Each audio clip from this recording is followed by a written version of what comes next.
Hey guys, good to see you again. Thanks for joining me. I'm Megan Aller, Sales Executive with First American Title here in Metro Denver. This week we're going to shift gears a little bit and we're going to talk about what to expect as we transition our market from the peak month, which is typically May, into June. Now, we've had this same market cycle happen 6 years in a row now, so we have a really solid idea of what's going to happen moving forward into June and July. Now, what happens in the first part of the year is that our supply drops incredibly low, demand picks up because it's an extreme seller's market. Buyers understand that they have to get to market early if they're going to have any chance at getting into a house.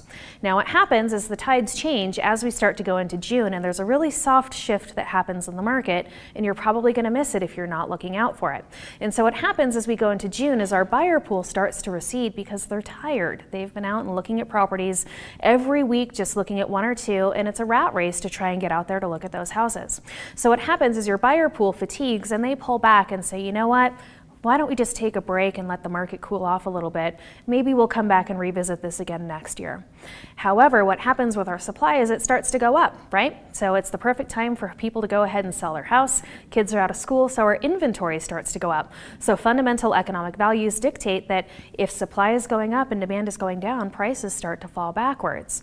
Now, we've got really great data for the last 6 years that say that this shift in prices starts to happen, or you can feel the transition in the market into June, and by July we're really feeling that pullback in our marketplace, and you have to shift and account for your pricing based on that receding buyer pool and increased supply. Okay, so let's take a look and see what this looks like.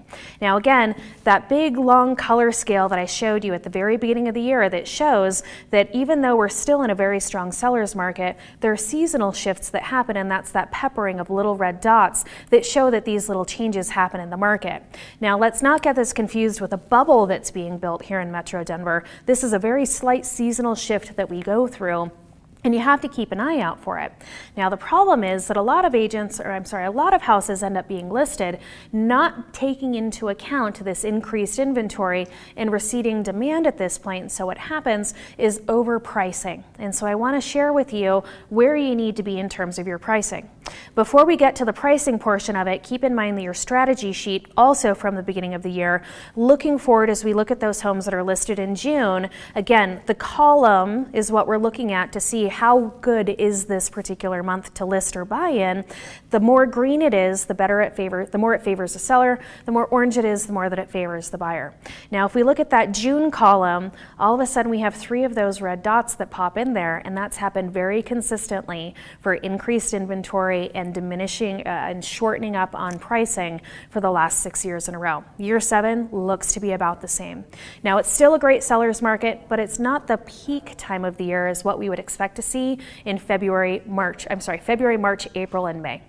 So again, that strategy sheet and your buyers and sellers should start to be more familiar with this, because if you received your copy of 5280 magazine, the May edition, the Fortune Teller's Guide to Denver Real Estate, you will find this information on page 78 of that particular news article. Okay, so hopefully we're starting to get more of the consumers on board with when this shift starts to happen, so that we don't have quite the same extreme sales price increases and decreases as what we've seen previously.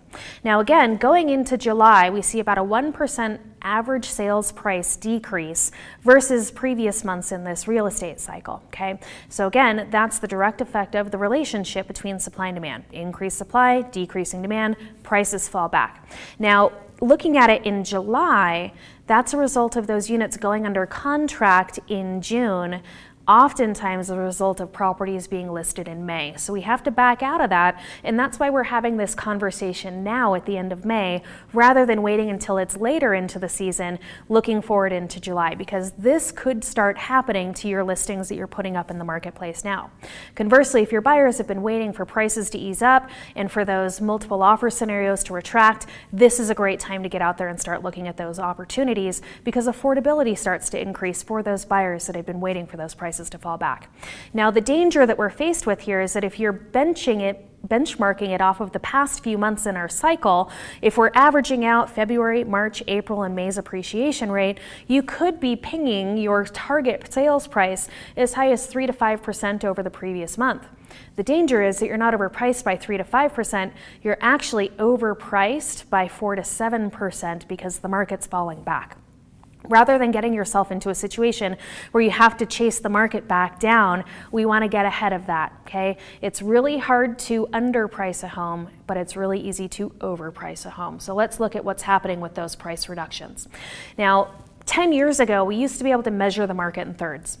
We'd be looking at those homes, about a third would sell in 0 to 30 days, a third would sell in 31 to 90, and a third would sell in over 90 days. Well, now the benefit of working in a market that's so incredibly fast, with about half of our units under contract in 7 days or less, the market's very quick to correct you if you are inappropriately priced, okay? Now, you may not necessarily want to adjust it after that first weekend, but oftentimes by weekends 2 or 3, we are already seeing those price reductions filter through our market. So this shows percent of original to closed price ratio based off of weekends on the market. Those units that go under contract in 7 days or less are still typically selling at this point in April for about 0.5% over what they were originally listed for. Weekend number 2, it comes down to 99.1% of their original price. So what I'm seeing is a full price offer with negotiation at the inspection period that drops it down to that 99.1%.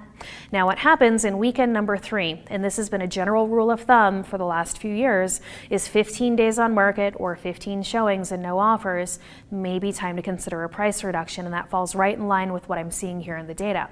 Now between days 15 and 21, suddenly that drops down to 97.8% of their original price.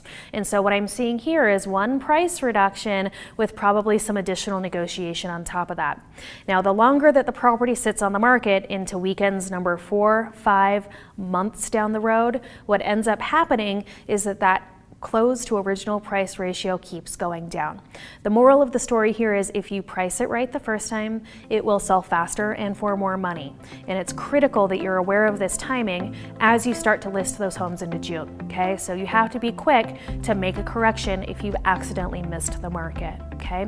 Now going into next week's report, I'm going to talk about how much the price reductions are that we're seeing and how frequently they're happening by different price ranges. So I hope you'll tune in again with me next week. Again, my name is Megan Eller, Sales Executive at First American Title. I hope that if we're able to help you out, that we'll get to meet your clients at our closing tables. We'll see you soon.